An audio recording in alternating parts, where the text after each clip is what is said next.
Welcome friends, welcome to SJ English. Friends, আজকে আমরা আলোচনা করব ইংলিশ ওয়ার্ড নিয়ে। ইংলিশ ভোকাবুলারি ক্লাস খুবই ইম্পর্টেন্ট যে কোনো কম্পিটিটিভ এক্সামের জন্য, কারণ যে কোনো কম্পিটিটিভ এক্সামে সিনোনিমস এবং অ্যান্টোনিমস থেকে যে কোশ্চেনগুলো আসে সেগুলো ম্যাক্সিমাম ছেলের কাছে সেটা একটা দুর্বলতার কারণ। আজ আমরা যে ওয়ার্ডটি নিয়ে আলোচনা করব সেটি খুব ইম্পর্টেন্ট একটা ওয়ার্ড এবং দৈনন্দিন জীবনে আমরা সেই ওয়ার্ডটি প্রায় ব্যবহার করে থাকি।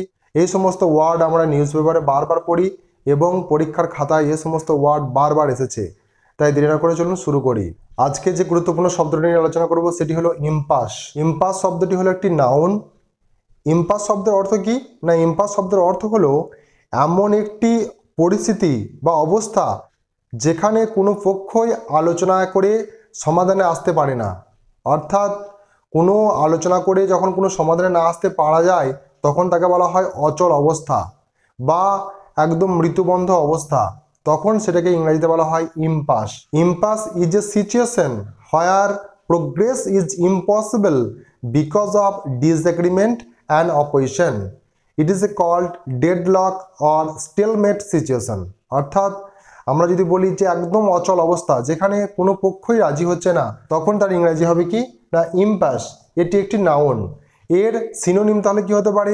Deadlock, standoff, standstill, stalemate, এই সমস্ত শব্দগুলোকে আমরা ইম্পাসের সিনোনিম হিসেবে ব্যবহার করতে পারি। আর এর অ্যান্টোনিম আমরা কি ব্যবহার করব? Breakthrough, agreement, progress, solution, এগুলো হবে এর কি না অ্যান্টোনিম। একটা শব্দকে বাক্যে প্রয়োগ করলে তাকে সব থেকে ভালো বোঝা যায়। চলুন দেখি বাক্যে প্রয়োগ করে দেখি। The negotiations between two countries reached an impasse with neither of the side willing to compromise. অর্থাৎ দুটো দেশের মধ্যে নেগোসিয়েশন করতে গিয়ে দেখা গেল তারা শেষ পর্যন্ত ইম্প্যাসে পৌঁছে গেল, কেউই কম্প্রোমাইজ করতে রাজি নাই। Their relationship came to an impasse, neither of them is willing to apologise first. তাহলে তাদের সম্পর্ক একদম শেষ হয়ে গেল বা অচল অবস্থায় এসে পৌঁছাইছে, কারণ দুজনের মধ্যে কেউই প্রথমে ক্ষমা চাইতে রাজি নয়। আবার আপনার গাড়িটা হাইওয়েতে এমন অবস্থায় পৌঁছে গেছে যে আপনি আর বেরিয়ে আসতে পারছেন না, তখনও আপনি কিন্তু ইম্প্যাস শব্দটি ব্যবহার করতে পারবেন। The traffic jam created A complete ইম্প্যাস in the highway.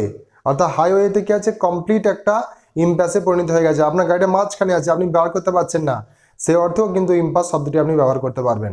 আশা করছি যে আজকের আলোচনা থেকে আপনি ইম্প্যাস শব্দটি খুব ভালোভাবে বুঝতে পেরেছেন। এই ছোট্ট ভিডিওটি আপনার প্রচুর উপকারে আসবে। যদি ভালো লেগে থাকে তাহলে অবশ্যই লাইক করে দেবেন এবং বন্ধুদের মধ্যে শেয়ার করে দেবেন। Thank you so much for watching.